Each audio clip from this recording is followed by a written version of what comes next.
This is significant that it will affect everybody in the United States. Where access to care will become a problem because surgery is no longer subsidizing emergency rooms that lose money. We're not talking about small numbers here. We're talking about livelihood of hospitals, right? 75% of hospitals in Alabama are in the red and are closing day by day because the thing that makes money is surgery, and now the surgeries are going to ambulatory surgery centers. 75% of the corporations are controlled by private equity. What is the goal of private equity? Greed ends up leading to problems. When you're a top surgeon in high demand, there's just always going to be those opportunities. If you want to take good care of people, there will always be a place for you in any community. Dr. Cameron Walsh, my good friend. Good morning. Welcome back to the Pathway to Peak Performance, man. It's so great to have you all the way back from Birmingham, Alabama, which is quite a trip. You got in at 1 o'clock in the morning last night because you're so full. You know, your surgical schedule is crazy, man. I don't know how you keep it up and manage a family at the same time. That's like, I guess your wife probably manages the family and you just go where you need to go. You do the things you Pretty much. She's a huge support. But you've been under, we're going to talk about it. You've been under stressful situation recently, and we're going to get deep into it and in the hopes that we can help other people understand what that's all about. So That's the goal. you know the deal. Last time we picked a local charity that you and your wife are involved with. This time you said that you wanted to do direct relief. Yeah, let's do direct relief. Yeah, great organization, phenomenal, helping lots of people where it really needs to be done the right way and without the huge administrative overhead, something that we're going to bang on hard today. That's right. Really just take it to the profiteers in the healthcare world. All right. So, you know, the show is sponsored by Ketone Aid. So we have, last time we did KE2. That's right. Which is just the ester with more water volume in it. And it's just a little bit easier to drink. And really, at the end of the day, it's the one that's easier to drink when you're drinking it right out of the bottle. I never really dilute that. It's just not my style. Some people do. I don't do that. There's KE4, which is a little more hardcore. And then there's this stuff called hard ketones. And we talked about it before, and you wanted to actually explain the mechanism of action on this one. So I think it's going to be kind of interesting to actually talk about it. Yeah, I'm actually pretty curious in this. I've never seen these before, but I think Ketohol, right? I mean, it processes in the liver to ketones, and then at some point you hit a threshold and you start to pee it out. The receptor saturated, there's no more desire. You don't have the sugar crash, which is going to spike. For some people, the desire to drink more. So it's a really phenomenal thing. I think you're really gonna enjoy it. So I'm pretty curious. Yeah, I'd love to do that first. Okay. So there's two ways to do it. Well, we can just sip it as we go, or you can actually just sort of, imagine you're back in freshman year at Rush and, shotgun one. So how do you want to do it? No, I think we enjoy this one. Okay. Like a fine wine? Yeah. Okay. Beverage of choice. Cheers it is, my friend.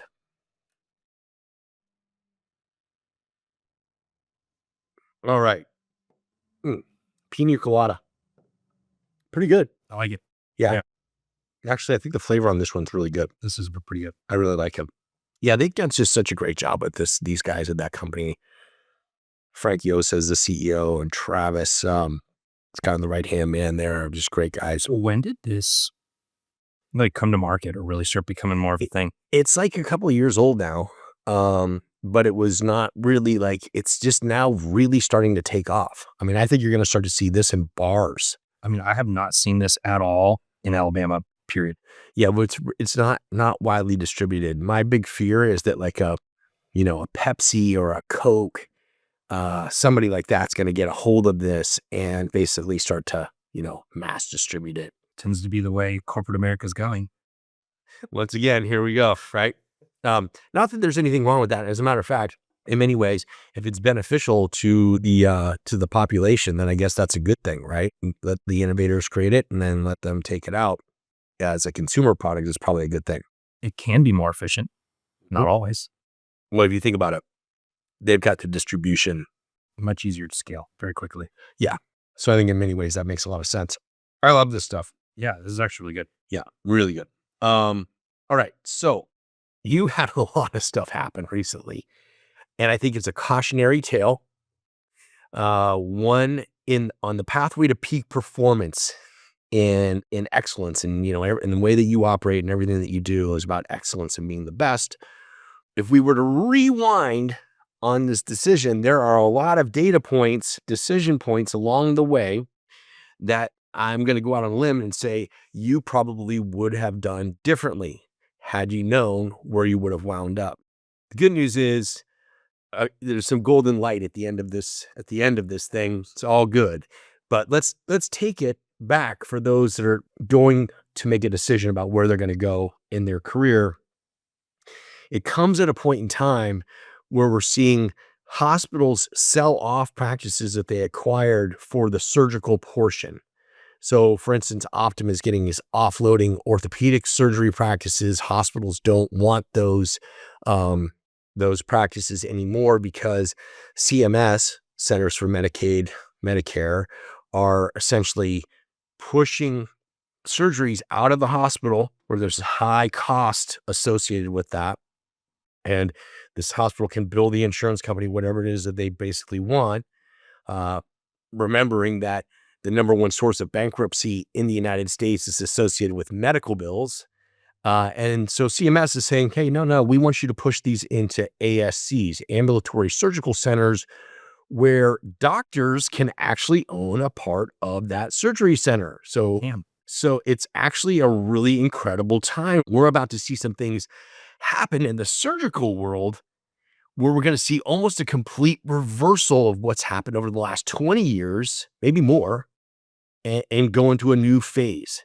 But let's go back and let's talk about what happened with your practice and everything that's happened thereafter. Because I got to tell you, being there along the ride with you has been really interesting to hear this whole thing. Well, to go back to the orthopedic group and Optum, I think that is probably a great place to start because it is, a 40, 50-year pathway that is almost completely flipping back to the way it was, starting to flip back to the way it was. And the real driver was that in the past, hospital systems always got paid more for any given procedure or code compared to a solo practitioner in their own practice. So therefore, private equity groups, hospitals trying to create value, create more money, they would work with hospital systems, own hospital systems, and the entire vertical and horizontal integration associated with them. And so as they got paid more, that's when hospital systems decided to, let's go buy family care practices and let's drive those patients into the surgeons that work for us at our hospital. And for example, for every orthopedic surgeon, that's making between $500 to $1 million a year, the real value that orthopedic surgeon is creating for that entire hospital system is exponential because you've got physical therapy that they're collecting money off of. You've got medications they're collecting money off of. You've got the actual surgery in the hospital they're making money off of. And then all the follow-up care and then staying within the same system. Oh, and imagery. Right. And imaging, yes, and imaging. They own their imaging centers, so they're making money off of every pathway affiliated with an orthopedic surgeon. But what's happened in more recent years now that kind of physicians have really gotten crushed to the point where everybody is looking for alternatives, this whole ambulatory surgery center has really taken off. It used to be very expensive to create one, and it didn't have a lot of benefits. But now that doctors, can own it, and the alternative is making much less working in a hospital, they're like, well, let's go do an ambulatory surgery center. And in that model, they're making money off of the facility fees. They're making money off of the building, right, as another net worth booster. And then they're also making money off their surgeries. And then what they've really found now is patients are more interested in doing that model because it's cost less for them. You can find all kinds of TikTok videos of plastic surgeons, orthopedic surgeons, ENT surgeons, where they'll say, if this was to get done at the hospital, it's going to be, the hospital's going to bill $400,000. But, if we take it to our ambulatory surgery center, it's, $20,000. The only real difference ends up being really what is the patient's out-of-pocket portion, right? And yes, in an ambulatory surgery center situation, the patient may have to pay a little bit more out of pocket. than at a hospital, but it's efficient, gets done quickly, it gets done by excellent surgeons and in a controlled environment that has extremely safe, has huge history of being safe. Yeah, and I wonder if we looked at the number straight line across the United States, if the actual cost of actually going to an ASC is actually higher. It may be, I don't know, but I don't have any data to support that hypothesis. But I think that it might be, if you were to take a look at it by state, it may be different. The other thing that's interesting too is the risk for MRSA. So, this resistant staph that is ever present inside of hospitals where patients, spend too much time there. I don't want to be there. You don't want to be there. Not good. Yeah. Because, oftentimes very hard to control with oral antibiotics, and you can wind up on, IV. Yeah, it can be bad.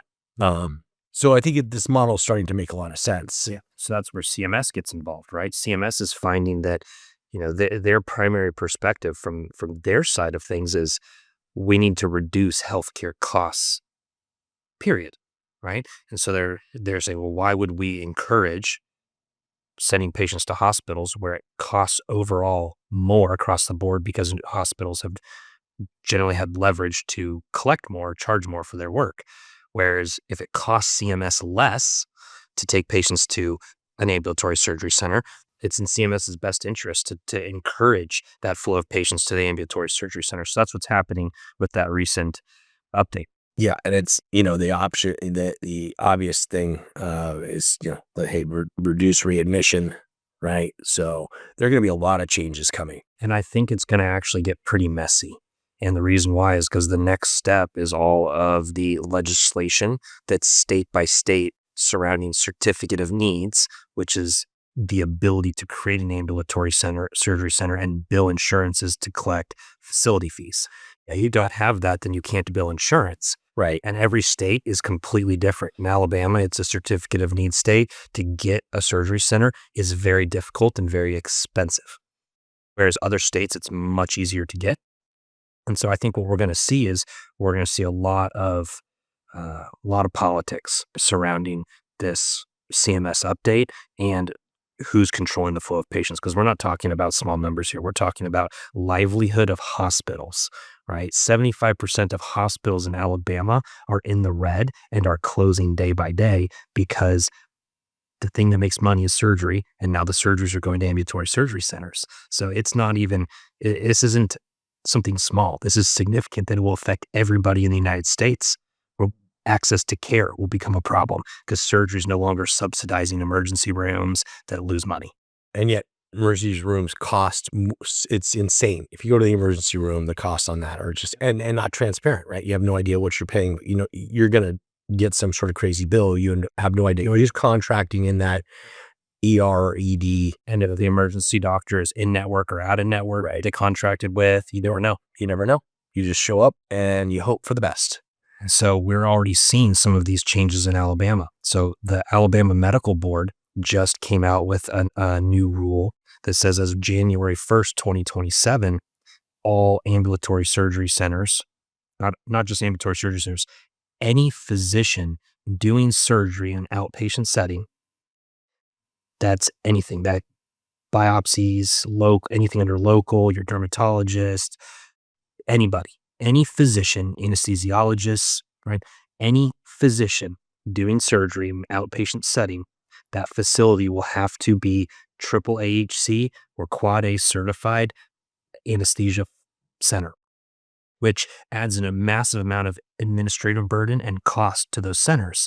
And so that's just one way that the medical board is trying to counteract these CMS changes and force doctors and anesthesia providers back into the hospital where that administrative burden is no longer a concern. And here's the thing. On this show today, Timothy Rankin, Dr. Rankin, I think we'll try to see him later.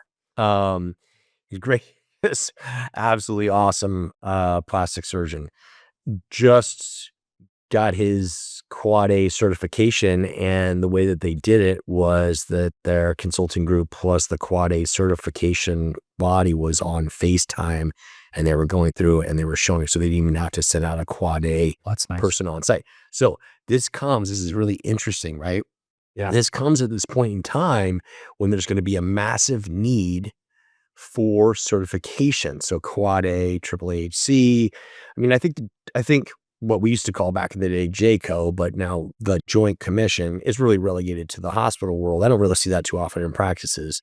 It is going to be a revolutionary time. It is. There's going to be a lot of changes. And that brings up the reason why we're here, is to really just talk about a bunch of different things that I've gone through that I think every young doctor and dentist and surgeon and anybody in the healthcare profession really needs to just say, yeah, I got to watch out for these landmines that corporate America is putting in our way.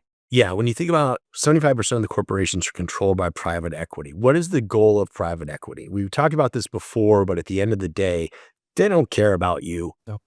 They don't care about the patient. They care about returning money to their investor, period, end of story. That is it. I've heard it direct. It's not like I don't know these guys, right? So the bottom line is, hey, they're doing their jobs. It's not a job I would do personally, would never be involved with that. It's not my thing, right? I mean, everything that we've created is all about care. I think what's interesting about what's happening is, and you're a quantum client, and you're on the Grace track. So I think what's going to happen in all of this also is we'll see this massive push towards pre-consult, pre-surgical, post-surgical, and ongoing recovery education. Absolutely. That's delivered in a way that has to be far more efficient for the practice. And, oh gosh, I guess we're just in the right place at the right time with the right product in quantum. So that's really, quantum PRM. Sometimes you go, there are those days when you're like you're working on stuff for so many years and you're like, man, I really hope this works out because this is a huge sacrifice. But here we are. We are. I think it's huge. Yeah. I think you got some other big things going on right now too, don't you? Yeah. There's a lot. What's going on with Grace? Grace, we always say she could be a woman, right? Because inside of practices, typically that's who you see. I think that just generates out of sort of like the motherly role of society. 80% of healthcare decisions are made by women. Right. It just makes sense. But Grace can also be, Grace stands for Genuine Responsive AI for Care and Engagement. So it could be Tim if you wanted it to be. It can be, John, Robert, whatever. We'll stick with Grace. We'll go with Grace. Yeah, I like Grace too. I came up with the name, so I guess I'm a little partial. But, long story short, I think what's happening with Grace is so exciting because in healthcare practices over 3 decades, what I have seen is that patients don't show up to any visit excited about, maybe in the longevity space. So what we see with our cellular medicine clients, and they're like excited. They want to talk about, hey, what are these, peptides, small molecules, bioregulators, supplementation, really sort of exercise routines and things that they can do to optimize themselves. They may be an excited group of patients. They're already in the right mindset. They're trying to improve themselves. They're excited about it. Yeah, we've had many conversations about this, but the reality is, I think that people show up to practices, man. They're kind of like, they're kind of freaked out, right? People don't show up in your practice like super pumped, or since we're Californians, super stoked to see you, right? They're not. They got a problem. Yeah. And so the first thing I think that's exciting about Grace is the notion that nobody wants to go through a phone tree. Nobody wants to be on hold, and no practice ever wants to miss a call. So the idea here is that we can just provide a better patient experience. Even though you're dealing with a digital human, it has guardrails on it. It can only give whatever the amount of information that the practice wants to give, but it's an autonomous agent. It's actually can run your practice management system. As a matter of fact, it's gonna be really interesting to see this new framework that you've put together and how it all works together. I think, you're always the guy that's always thinking about, all right, how do I make this thing run smarter, better, faster? So it's going to be interesting to see how that works. I think the end game here is to provide a superior patient experience to patients, to give them this. There's a certain, population of patients who just simply they don't want the small talk. They don't want to do that. Just give me my appointment, right? Let's get it done.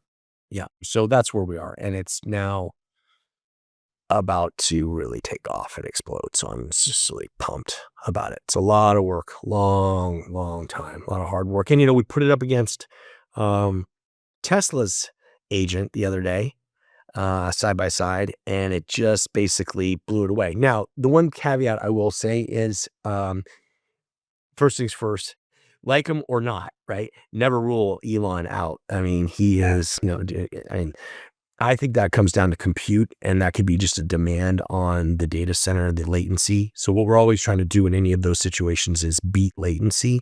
Yeah. That's the Turing test, is can you actually create an agent that sounds like a human being? Latency is probably the main factor, or tonality, cadence, inflection, an ability to actually kind of relate to. And it's going to improve dramatically, and we're making improvements as we go. We're in the version 1 phase of this, but it will become a thing that will free up front desk people to do more patient care related. I think, which is going to be super important. Yeah. I mean, if you think about it in your practice, what you want is somebody to walk through, be greeted, where, like if you look at a front desk, I've just seen it for years. They're trying to field a phone call. They've got a crying baby. They're trying to bring somebody in who's late, who didn't fill out their paperwork online. It's throwing off the schedule. It doesn't take much to throw the entire day out. It's like the washing machine where the towel gets out of sync and it's ka-kunk, ka-kunk, ka-kunk for the rest of the day. Maybe at some point in the day, you get it kind of squared away, but the more squared away you get, the less room there is for things being thrown off. A really efficient, streamlined model where that the patient's going to get this experience every step of the way, every single time is the goal. Yeah. And that's the thing about you that I really love, is that you want to make sure that you deliver to your patient what they deserve. And when, you get into a situation where that becomes more and more difficult, it's pretty stressful. It's stressful for you. It's stressful for the staff. And then that translates to, we always say, dogs smell fear. Patients smell, sort of like disorganization or stress within an organization. And that's not the way that you want to meet a patient first. So with Quantum, we're meeting the patient before they ever come in. Grace certainly can help if you're using that. And then we can just streamline the entire thing. It's an exciting time. Super pumped about it. We talk about that being like striving for perfection and it being, the perfect pathway, the peak performance of this workflow. But I think we have to also take a step back and look at healthcare practices and dental practices as a whole. Most practices in the country are answering only 60% of their phone calls. I mean, why are we spending all this time worried about marketing and videos and content and TikTok things, all this stuff, when the only thing everybody should really be talking about is let's answer the phones, right? In a timely fashion, in the right way, every single time. And that would do more for every patient care and for every business than anything else. It's crazy, right? So we ran a model, just like, sometimes I just want to reduce things to the ridiculous. So we said, all right, if you're operating 42 weeks out of the year, right? Practice is open 42 weeks out of the year. It's generous. I mean, I don't know that many people that take that much vacation, but let's just imagine that you did. 42 weeks a year, average case volume, straight line across everything, $3,000 a low number. You miss one call per week, you lost $126,000. If you had $126,000 in most practices, you can provide a patient concierge that is basically there with them to help them navigate through. Now, when you go to LabCorp or Quest for lab work, there's no front desk there anymore. It's great. Right? I mean, you just go to the kiosk, right? And that's where it's all headed. So are my driver's license in there? And then like literally 2 minutes later, my wait time is now significantly less every time I've been to Quest. Right? Yeah. Way more efficient. So I made this bold prediction. It may have been a little aggressive because Dr. Leonard Pastrana says something I really love. Healthcare moves at the speed of consensus, right? That's around the drug side of things. But I think when we think about healthcare on a whole, the notion of actually moving this aircraft carrier, and turning it around to get to this may take a little bit longer. I may have been a little aggressive in my prediction. However, we're going to get there, and patients are going to understand that, and they're going to get a better result. The more they get the result that they're looking for, the more the practice adjusts.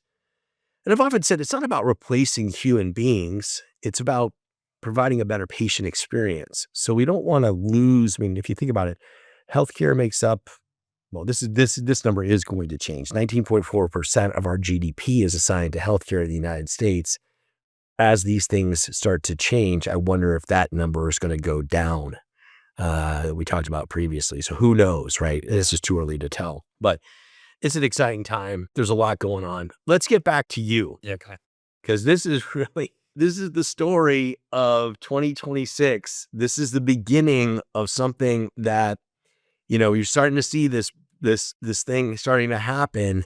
And it's going to be really interesting to see what happens next. So tell us what happened. Yeah. So as I came out of residency, I knew that eventually practice ownership was for me, but obviously I was very nervous about it, as is everyone, because that's not what we went to school to do, right? We weren't given a blueprint. We weren't taught, here's how you run a business. Here's how you set it all up. Here's how you follow all your legal requirements and your city and your state and your federal requirements from a business and healthcare perspective.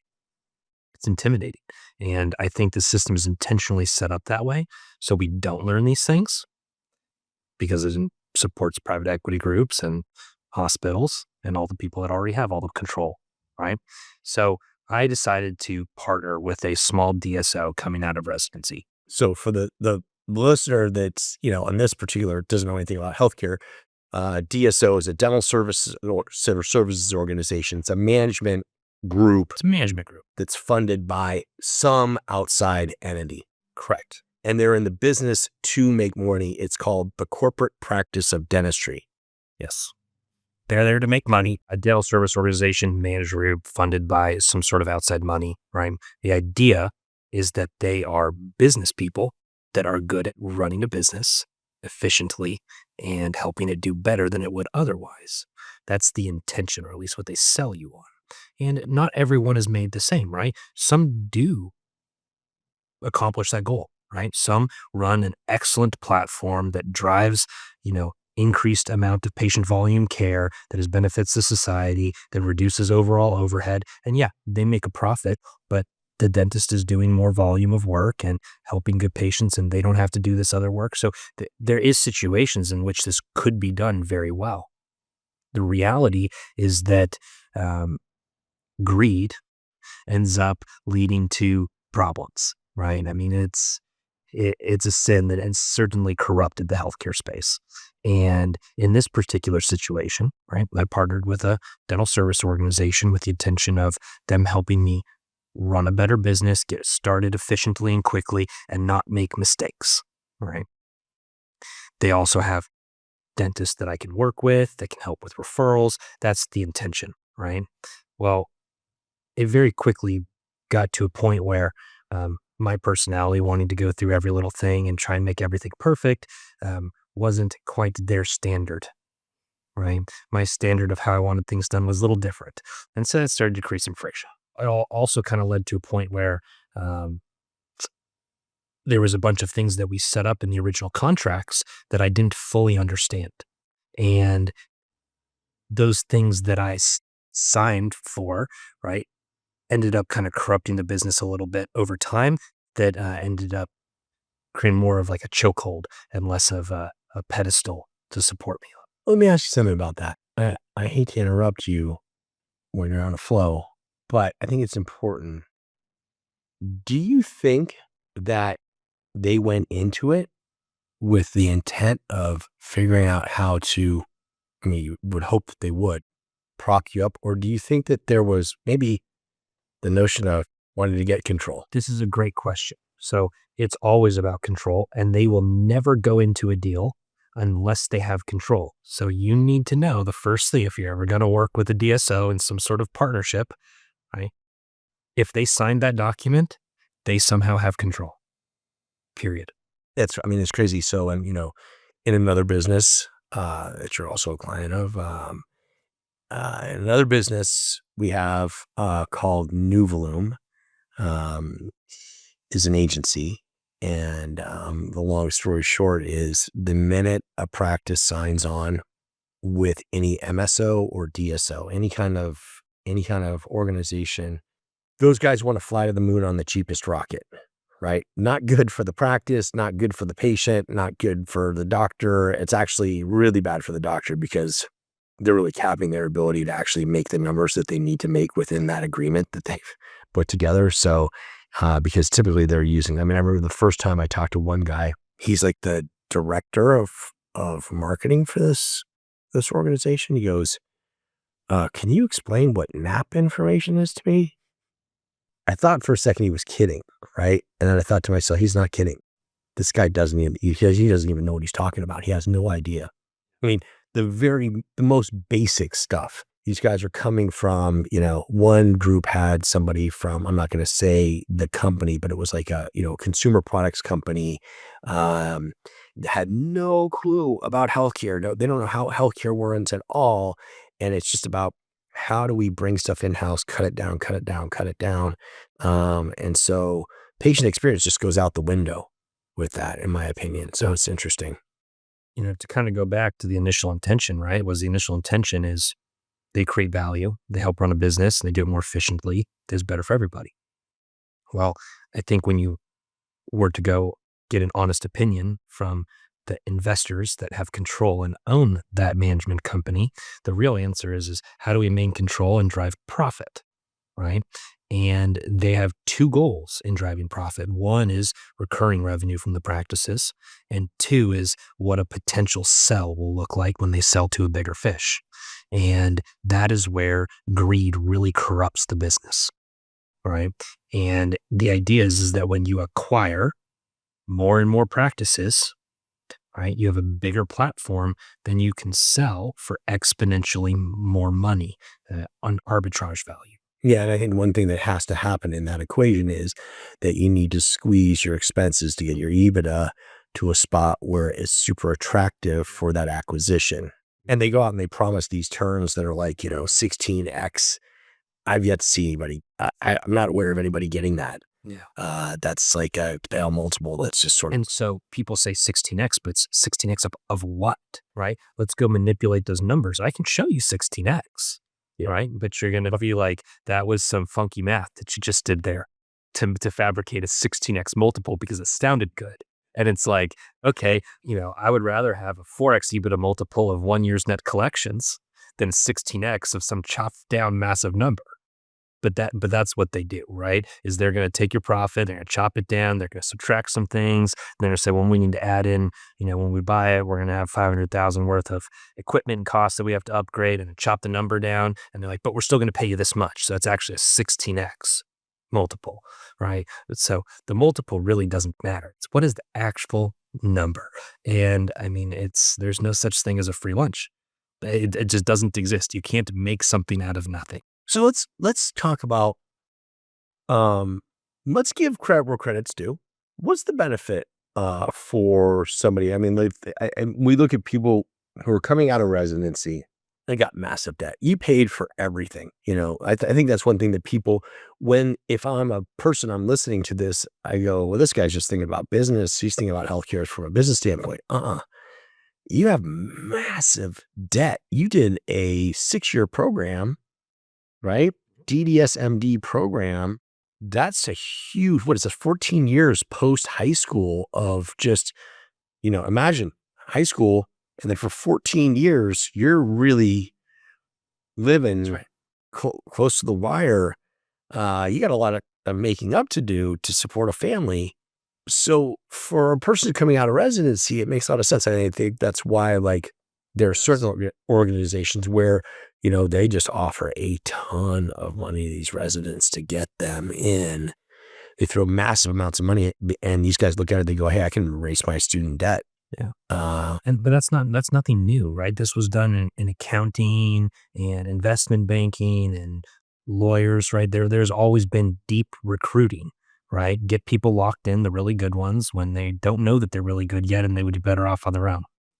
well, there are some, I mean, if there's a mentorship, And that's another huge factor that is of a massive intangible value that people don't attribute to these situations, right? If there is some really good mentorship, it's worth a lot. you can typically get that in private practice by coming in under, being an associate, then going on to being a partner. Private equity groups corrupted that a bit for a period of time. I think we're kind of past that and we're done with, older doctors, kind of manipulating the situations to benefit their exit, right? I think that happened for a period of time and a lot of younger people got kind of hosed on that. But I think that's kind of swung back to the point where now the remaining doctors kind of tend to want to provide more mentorship and do what's right long term. Yeah, let us not forget that there are a lot of doctors who are in this because they just want to take care of people. That's right. And that's real. Yeah. So it's a great model for somebody who's getting ready to retire. Hey, you know what? Buy up my practice. I can start to offload some of the management responsibilities. I don't have to do anything. I think it's maybe a little bit of a shock when I've got to ask you if I can go on vacation. After all those years of never having to worry about I can do whatever I want, now I don't have those options anymore. And maybe now my manager, his experience is enterprise rental car, and he's saying, you got to operate on this kid, but the kid has a fever and doesn't understand why you can't do that. Right? I mean, I've heard that before.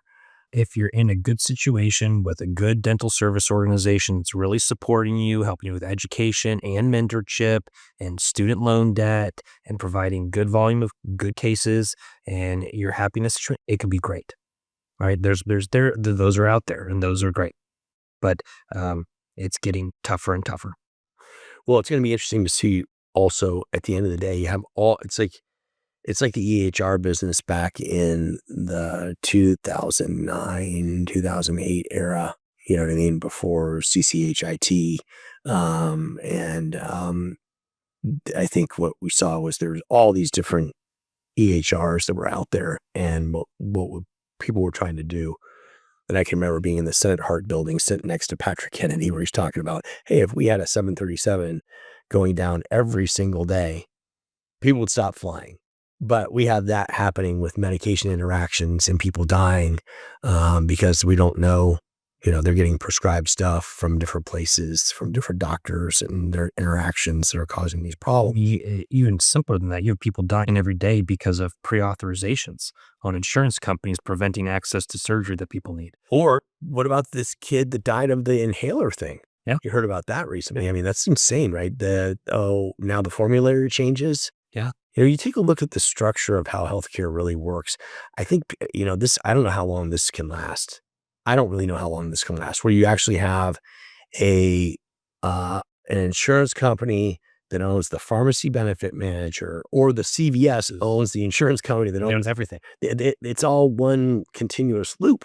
And then all of a sudden, this inhaler that you need is no longer on their formulary, and they turn you away, and you've got asthma, and all of a sudden you just die because there wasn't anybody there to say, well, let's switch you off to this alternative. Yeah. That happened. That's a pretty sad state of affairs. I mean, you kind of wonder, like, who's making these decisions? And then we have to get into how much will AI play a role in that moving forward.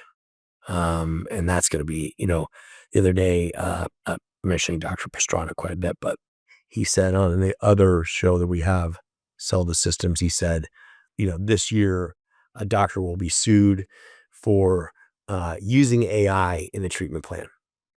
And at the same time, a doctor will be sued for not using AI in a treatment plan. Kind of a crazy, crazy thing. Yeah. All right. So let's get back to your story. We keep diving off into these different areas. It's like, I guess these hard ketones are, they're effective. It's pretty good. What do you think? You like it? Yeah, I do. I like these a lot. Yeah. It's like nice and mellow, right? Yeah. Just sort of, wow. Okay. So you got in with these guys, and then things are kind of like you want to do some things your own way. You're a high performance person, peak performance guy, but they've got some things that happened.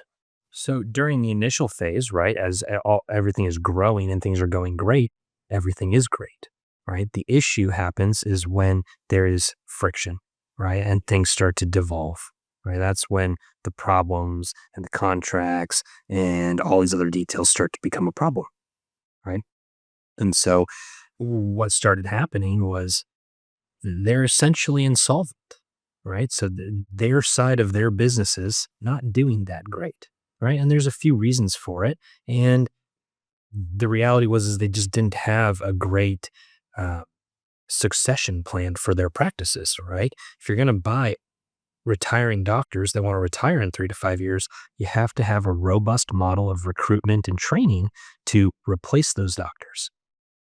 Well, that kind of all hit all at once, where you have like between 5 and 10 doctors all retire, health problems, retirement, all kinds of things all at once. And now you need to replace all those doctors all at once. And if you can't, right, your revenue goes down. And if you replace them with brand new doctors right out of school, dentists right out of school, they're not going to be producing like someone who's in their 50s or 60s towards the end of their career who's really good, right? And they have no mentor. And they have no mentor. So now you had all of a sudden this massive change in their profit and loss statement, right? They were in the black and now they're in the red, just like that, in a few month period of time. And you kind of could see it coming, and things were getting, as older doctors were retiring, their total revenue was going down, down, down a little bit, but nothing too significant until just this massive volume of their portion of their doctors had to change over. So as their practice became insolvent, now they're still looking at, well, how do we maintain our business? How do we stay afloat? How do we stay alive? Right? And the current interest rate environment doesn't help. And if you've already overextended on terms of your debt, like there's not a lot left. You can't go get more money. So that's essentially where they ended up. Was they grew too quickly. They bought too many offices at too high of that keyword EBITDA multiples, right? They overbought, they overextended, and then some of the offices had to close because they had no doctors. And then they had this massive changeover that led to them being hundreds of thousands of dollars a month in the red, basically not paying some debts and paying interest only on other things. They're way overextended, and then they had a decrease in revenue. That's the death of a business. Yeah, bank calling, everybody's calling. When your oral surgery practice goes from, being very small to then being, more like, a fifth to a third of their business, right? And it's doing fine, but then the rest of their business isn't doing well. You essentially became the only flotation device left keeping the boat afloat. They've and that creates more friction. And so now when you go and you look at your contracts and agreements and your business and documents and business service agreements, right? There's a management service fee, and there always will be in every sort of DSO or MSO model, where they charge the practice for the services that they are supposedly doing for the business, and that number just became ridiculous. Well, and here's the other thing too, right? So let's go back to one of the fundamental problems in this equation, which is that the tide rises all ships. Yeah. Right. But you're landlocked in, you're locked in some sort of chamber where you're expected to produce, but their inability to produce the referrals that keeps your tide at that height became a very large mismatch. Right. So you have this asymmetrical situation that you're trying to manage, and it just is not sustainable. And, that gets into the emotional or subjective side of these relationships, right? Doctors are going to think that they're worth a certain amount of money, and they provide all this care, and they have expectations about what they think their value is, right? And that partner group is going to have expectations on what they think your value is, right? And those are always going to be mismatched, but they know that they need you, so they get you in there for whatever you've agreed to. But when things go poorly, right, you are going to think you're worth more than you're getting, and they're going to think you're worth less than what you're getting. And that kind of came to fruition in this relationship where I felt like I was doing my share of the work and they weren't doing their share of the work. And that mismatch is just not okay with me, right? I'm not going to come in and put in 110% every day, work nights and weekends, take time away from my family and, manage all the staff and do all the management and the business work that they're supposed to be doing when they can't even manage their own businesses and provide referrals to help me, right? And that's the meat of it, right? That creates conflict. And then that leads to the next year of my life of how do you separate, right? And separation is where the rubber meets the road and is extremely difficult to unwind. I mean, there's all sorts of landmines that they set up along the way that you didn't know going in. And unless you've got a really astute attorney, oftentimes probably can't afford that particular person when going into those agreements initially. But that would be something I would say, money well spent, right? Get the best possible, Some good advice from some family members. And my aunt told me going into this, she was like, you know what? At the end of the day, you're young enough. You'll always have more opportunity in the future. And even if all this falls apart, you will have learned more than you could possibly imagine in the next few years. So in terms of personal development and investing in yourself, it was worth every penny, right? The business experience, the interpersonal experience, the relationship building, it was, invaluable in terms of those things, right? I've seen behind the curtain. I know how they operate. I know how these things happen. So now whenever you want to do business in the future, you're prepared. Yeah. And you know what to do. Yeah. And I think at the end of the day, when you're a top surgeon in high demand, there's just always going to be those opportunities presenting themselves. There always will be. All right. If you want to take a really good care of people, there will always be a place for you in any community. Let's talk about personal health journey recently. 'Cause you're hitting it pretty hard. The gym is on the radar big time for you, and that's pretty exciting. I'm pretty stoked for you. I'm trying. Yeah. Well, sometimes it's a little, you get going and then you fall back in, or, travel happens, or your workout partner, texts you at 5:10 when you're already in the stream of getting ready to get up, get going, and you don't see until 5:55, like what happened to me this morning, to be at the gym. My workout partner's like, I've got a migraine. I'm not going to be able to make it. And this is a particular workout that you can't do by yourself. So, that stuff happens. Hitting the gym is great. But I think, more from like a longevity medicine perspective, the two most important things is appropriate sleep and sleep hygiene and diet. And so if you have a certain workout regimen, no matter what it is, doesn't even have to be that much. As long as you're nailing the other two, even a little bit of exercises makes a huge difference. I live in a world where at this stage in my life, it wasn't always this way. I mean, obviously I have done a ton of travel in my career and lots of entertaining and all those types of things, right? So I haven't always been perfect. But what I can say is that the exercise routine that I'm on now makes a huge difference for me and allows all of the other things to happen. One of the things that's most important, I think, for people to understand is like hydration. Yeah. That's something that's missed oftentimes by people. I was actually writing something about that this morning. And just sort of like what people think is just like, hey, I can just drink water. Oh, drink enough water, you're just going to flush out all of your electrolytes.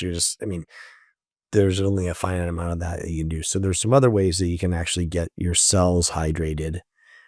So the mitochondria can be produced. It can produce ATP, and you can, function with the right amount of energy. But hydration is just like core. I'm wondering, how much water are you drinking every day? Not enough. I will work through lunch if I'm busy. I will, that definitely is second nature when I'm at work. But I try and go over and grab water anytime I'm thinking about it, and I try and think about it more and more. I'm going to send you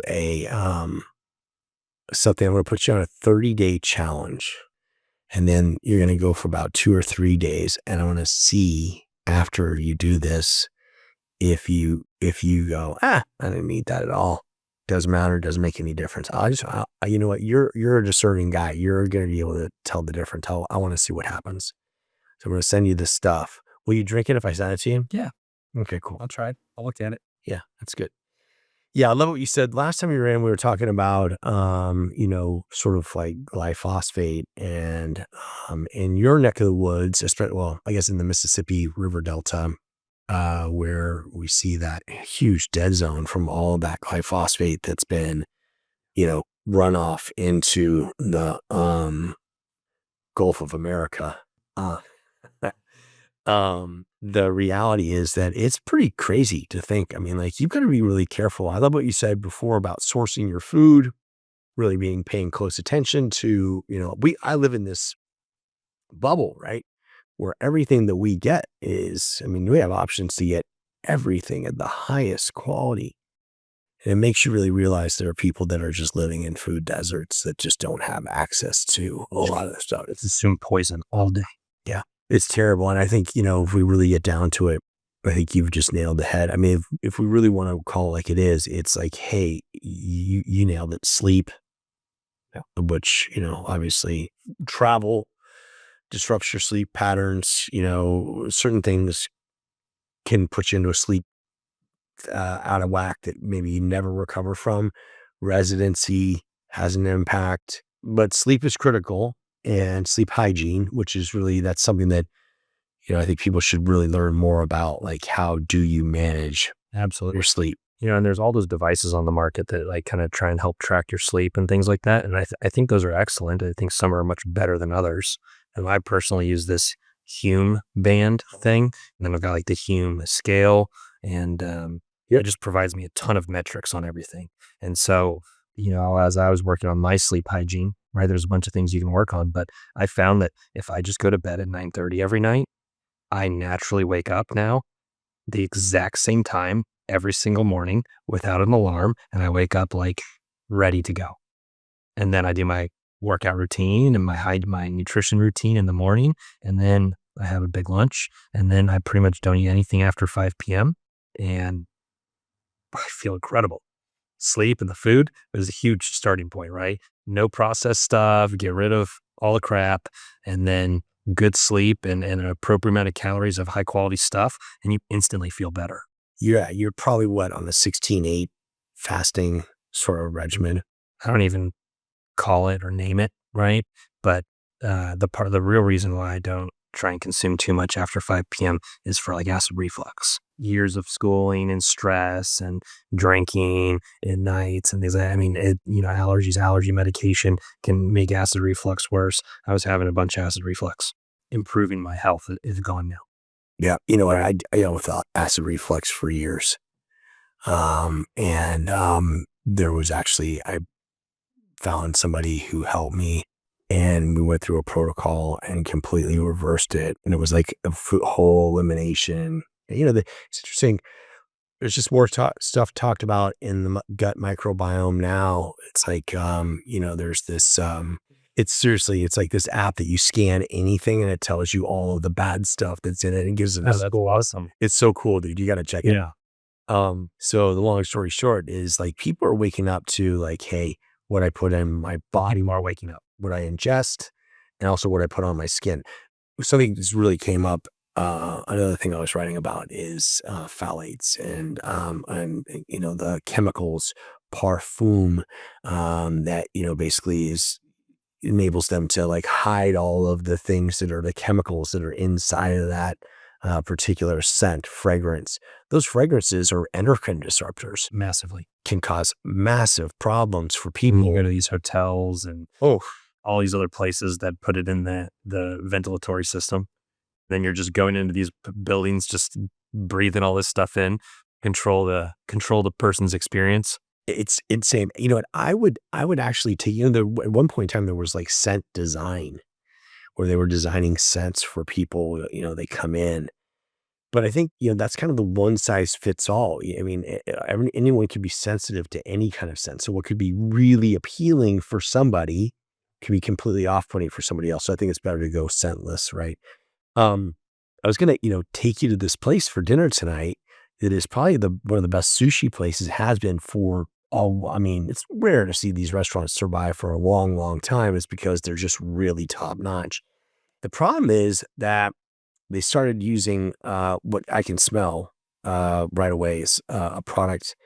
I don't know if I should actually mention it because I don't want to get in trouble, but it's a, it's a, you know what I mean? It's a cleaning. I don't want to get demonetized, but it's a cleaning agent that basically is kind of new on the scene. And there's a particular population of people who love to use it for whatever reason. I don't know why. And it's like, you seriously just like, I mean, like I'm sitting here, I'm eating this incredible food, right? Yeah. That you just are craving, you've been waiting for it. And you're like, oh my gosh, it's so clean. It's so good. It's like perfect. And then, there's this smell and it's the worst freaking smell ever. And it must be cheap. And it's like, and it really hides. I think the other thing too, is it probably hides, mold toxin, right? Yeah. So anything that smells moldy is probably covered by that. And there's a ton of mold toxin. I wonder down in the South where you are, I know when I was, Don't get me started on mold. I mean, it's bad, right? It's the South. If a building goes unair conditioned for like 3 months, you basically have to tear it down. It's all just caked in mold. And the insides, I mean, you can't see it. Everything has to be air conditioned all the time. Otherwise, mold is a problem. Yeah, it's funny. When I lived in Houston, they told me to run the air conditioner in the winter. Yeah, all the time. Dry everything out, get rid of all the humidity and the moisture because stuff happens. So last week, my wife was in Europe seeing Harry Styles. And so I'm at home with my 3 kids. And one of the HVAC systems goes out upstairs. And so now it's like 90 something degrees in my upstairs area for a few days. Within like literally 2 days, the whole ceiling in our downstairs, like half bath, just turned into a forest of mold. Wow. Like in a few days, because there was, I guess, a slow leak for a long time in the ceiling and the walls in that area. And it never really came through the walls, but the inside of the walls just had a ton of moisture. And in the moment that the heat happened, just grew. Right? I mean, you're taking a petri dish from the fridge and you're putting it into the light, and then just the mold just grew like crazy. That mold exposure can be, for some people, can be like not a big deal, right? They can kind of like, they can handle it. For other people, it puts them into like, it's like almost anaphylactic. I mean, that's an exaggeration. Oh, but it can be really bad. Yeah. Yeah, I'm pretty sensitive to it. But between the acid reflux causing nighttime asthma and then some mold exposure, oh man, I'll be the worst asthmatic. How do you deal with that? What'd you do? You had to like come in and rip the house. You pay and you fix that as fast as possible. Yeah. You get the HVAC fixed and you rip it all out. Wow. Yeah. Yeah. And insurance covers part of it or no? No, it's the South. Good luck. Does your insurance cover an implant? No, it ain't covering mold either. Yeah. That's crazy. That is wild. Yeah. I remember that, that smell. It used to be like when you get off the airplane in places like Miami or Mexico, you'd smell the mold in that. You could tell the difference, right? You get there and you go, okay, there's mold, but didn't even know back then to even think about what the ramifications of it might be. Yeah. From a neurotoxin standpoint, what are the downsides of mold? As a doctor, when you think about it, what are the things that people are gonna experience from mold exposure? I mean, you can have chronic lung problems, right? You can get, little fungal balls that grow in your sinuses or your lungs that cause long-term chronic lung damage. And you can have significant long-term side effects, right? You can get aspergillosis, which is a common mold. Yeah, that'll cause chronic like bronchiectasis or chronic lung inflammation that leads to bronchiectasis or dilation of your passageways in your lungs that then decrease your lung function. So you breathe more and get less. Yeah. And then you can have, just chronic irritation, chronic inflammation of your immune system, right? All kinds of blood levels could be out of normal ranges. Yeah, not good. Not good. Well, let's talk about what is the good news. What's the good news? So there's some big things happening for you. And the good news is you survived all the stuff that took place And now you're back in control of your own organization. 100% owner of my practice, and it will stay that way. Local doctors, local care, 100% owned by me, making sure it's all taking care of patients the right way. Yeah, it's interesting. Patients actually know the difference now. They do. I think they've been abandoned enough now. I think their doctors have transitioned too many times that people are now like, if I'm going to do this procedure with you, are you going to be here at 6 months to finish it? It's interesting. I mean, I wonder in the marketing if that's something that you just really have to say. I think you have to. I think it has to be like your subtitle or underneath your name, right? Yeah. 100% owned by me, right? And you have to stand behind it. I mean, the good news for a guy like you, where, you're going to take care of the patient if there's any kind of, look, complications happen in any. Dr. Frank Keku was here the other day. He's the owner of Progress Pharmacy and co-founder of New BioAge. And he was talking about peptides. He was like, hey, there isn't, well, he's talking about drugs on a whole, but there isn't a drug that you take that doesn't have some sort of side effect associated with the effect that you're trying to achieve. Right. So I guess when we think about taking like, some sort of, acid blocker, then now there's some sort of thought process that could have some neurocognitive issues associated with it. Right. So there's pluses and there's minuses. I don't know if there's how much research there is on that, but for you, when the buck stops with you, the good news is you're the guy that's like, hey, if you have a complication, I'm going to take care of you. It's all the way. No questions asked. You're handled. That's right. Right. And that's going to start to trip. That's also, I'm going to make another bold prediction. This time I'm not going to be as aggressive about it. I'm going to go out a little more, but I'm going to say 36 months from now, we're pulling back this slingshot right now, but when it lets loose and people really see that, I really think these corporate practices are going to have a lot more trouble. I mean, I already have a handful of friends that have really gone down this more, buy their own office, run their own office, and they are thriving. Yeah, it's a lot of work to get it set up, but you get it set up and you have a good team and it gets pretty manageable, but they're thriving. Everybody I know that's thriving owns their one office. You did something else recently that I thought was pretty cool from a tech stack standpoint. Yeah. Obviously, we're involved with you on the tech stack side for just one piece of it. But you left, right? We're not going to say who they are, but you left probably like what at one point in time was the hottest sort of PM EHR in your space. And you went to an open source product. Correct. And you put in an entire business intelligence piece. When you connect it all up with Quantum and Grace and all of that, you've got something that's really potent. And actually, the cool thing is you can help other providers with that. That's right. Yeah, no, we have it's a very low cost, efficient model that's open source. So now, vendors, you can come and go with different vendors, right? And you're not signing your contract with AT&T for your home internet and your cell phone. And then when you want to cancel one, you can't because it's connected with the other. You truly can have each of your vendors and really perfect your tech stack and make it ideal, right? So you got your practice management software. We run all the data into our Power BI, data intelligence, business intelligence platform. So now I can have the exact dashboards that I want to show me only the relevant information to make appropriate decisions. I can run all my phone data into there. I run all my expense data from credit card company into there. And then we have a revenue cycle platform that we work with called Daydream that's phenomenal. And they handle everything from the beginning to the end of the revenue cycle. So now with this new tech stack, me and all of my staff, when we're at work, we are 100% focused on patients. We don't have to get distracted with all this other stuff.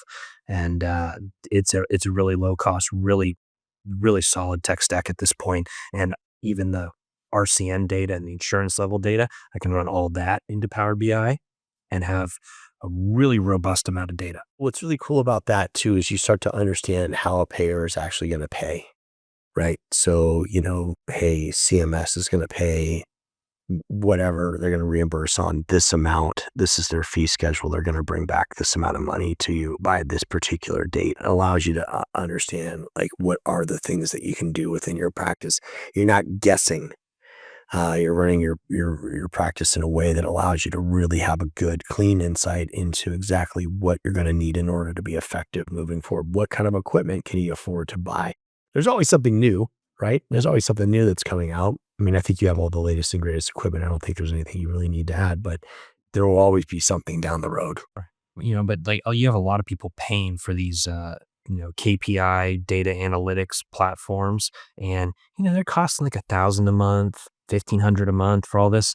I mean, Power BI, yeah, you have to build it yourself a little bit, but it's pretty easy now that you can use like Claude and other stuff to just program your dashboards and manage your data the way you want. You do it on your own. It's $20 a month. I mean, it's super cheap, and I have now complete control of my data. And the other thing too, last time you were in, going back to this other point, you're like, oh, hey, where I can save, I pass that savings on to my patients because I actually want to be able to do more of the cases that are going to be successful for those patients so they don't wind up somewhere that may not be as good. I mean, the downside is this is a lot of work, right? It's a lot of time outside of taking care of people to build all this stuff and get it set up, but I think it's worth it. 100% worth it. And not everybody has the fortitude to do it or the smarts. I mean, let's call it like it is. That's a technical endeavor, and it's not for everybody. You have that.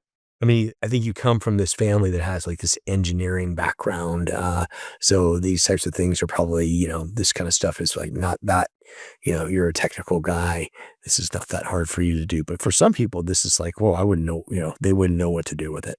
You just have to start somewhere, though, right? I mean, you're never going to get a solution unless you don't start. It's You true. got to try, you got to start, and you got to make mistakes. You learn more from all your mistakes than you learn from any of your successes. You just have to do it. And I think that's the reality of where I think most doctors need to get to today is they need to realize, you know what? I'm not going to let the fear of the unknown and the failure stop me from owning my own practice. I need to just get out and I need to do it. I need to make the mistakes and I'll find a way to survive. And then eventually it will be worth it in a few years. Critical, especially for expansion and wanting to actually, have the ability to serve more people the right way, which is now going to be a big thing. It's going to be a big thing. There's no stopping it. That horse is out of the gate. It's gone. And you can't bring it back now. It's done. So I guess before we wrap up, we should talk about this. Remember the last time you talked about this one, was it EKG2? You're like, oh yeah, I feel like, sort of like, what'd you say? Like buzzy or something like We that. did a pretty quick ramp up and it feels a little bit more like a buzz, a little vibrating. There's no crash. It was pretty good, but I certainly prefer this. It's more like a very slow, smooth social lubricant. It's why people drink, right? But it's without the kind of the downsides. It's not as high of a high, and it doesn't have the downsides. People are really waking up to the fact that alcohol is not good, man. It is not good to miss the downsides of it. On this whole health thing, I stopped drinking coffee, and I basically stopped drinking alcohol. I'll have a glass of really nice wine every once in a while, but other than that, it's bad. I'm not going back to the whole coffee and alcohol thing. Well, there's the reality is that, the social pressures around that. I mean, it's like everybody's drinking coffee. Everybody's going out and having drinks. Everybody's doing all those types of things. So to kind of be away from that but I think a lot of people are really just starting to say like, hey, that doesn't work. I mean, I'm not a coffee guy. It's just not my thing. Oh, I love coffee more than anything. Do you? But it relaxes your lower esophageal sphincter, makes your acid reflux exponentially worse. Right. That coffee is in your system causing those effects on increased acid production and lower esophageal sphincter tone, 24 hours. So you have, a couple cups of coffee. If your last one was at noon, I mean, you're going to cause problems. And then the other issue is like all this massively produced coffee now is, grown too quickly. It's not the way it used to be. And then they mass produce or mass package it. They store it. It gets mold on it when during its packaging, it's sitting there. And then it's also just extremely acidic because they're producing at these low altitudes. And so it's the quality of coffee has declined. Yeah. And how they roast it, all this kind of stuff. I mean, I'm just fat was just not my thing. Well, the good news is that there are alternatives to all of these things. And, the key is to try to stay as healthy as you possibly can, try to put on as much muscle mass as you can. In my opinion, I think the data is really clear. Muscle is like the stuff. You need muscle. You got to have it. Minimize visceral fat as much as you possibly can, which is totally controlled 100% through diet and exercise. Yeah. And you got to have a good balance on cardio and strength, or resistance training. It's just, it has to be like, there's no way, VO2 max, it is what it is. You have to have it. You've got to keep that up. And I think when people do that, they start to feel so much better. They start to go, "Ooh, I couldn't do those other things because it would affect my training the next day," or when they do it and it does affect their training the next day, they go, you know what? I don't really want that. I don't really want it. I mean, even for like people that have like a familial risk cardiovascularly from like the apolipoproteins and stuff, like if you still do all those things, you've massively addressed those. So, I mean, that's my situation, my family on my dad's side. I mean, we've had plenty of people die at a young age from heart attacks.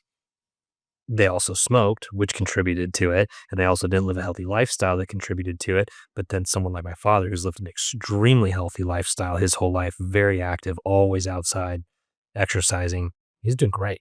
Yeah. Even though we have those apolipoprotein risk factors. Yeah. The ApoB stuff, people don't really know. They just think LDL and HDL, total cholesterol. They don't really understand the particles. Sort of relevant, but you got to look at your oxidated LDLs. This contributes to your atherosclerosis, and you got to look at your apolipoprotein B and your lipoprotein little a, and those are really also in the densities of your molecules. The small dense ones, I mean, that just increases your risk of clogging your arteries. And then also now there's a talk about microplastics playing a role in actually accelerating that. Yeah. Although there's a new thing, I'm sure you're aware of this, the Cleerly scan that can really help, where they can give you this scan and basically tells you how much plaque you've really built up. So coronary calcium scan. Yeah. And it really goes through and it shows where the plaque is. And then, there are ways to obviously treat that. How aggressive you get with it is dependent upon. We'd love to not treat. We'd love to prevent it. I mean, the problem is we got the standard American diet where people are just doing what they're doing. And it seems like that's not going to slow down anytime soon. But, it is what it is. I think the good news is that there are solutions out there for those that want to find them. The sooner you start, the better off you are. Absolutely. You're a young guy, so, you've got this opportunity to not run into those kind of problems that you might, what do they say? Alzheimer's, dementia, all of those neurocognitive things are diseases of decades, right? It's what you've done here. I would say the same thing would hold true to heart disease. Absolutely, it does. Yeah. You got to start young. Yeah.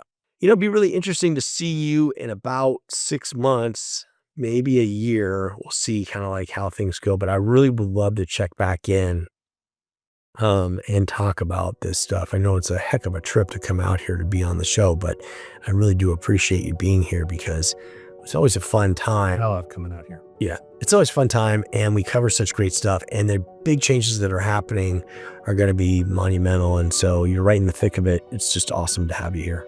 Thanks for having me. This has been awesome. Thanks, man.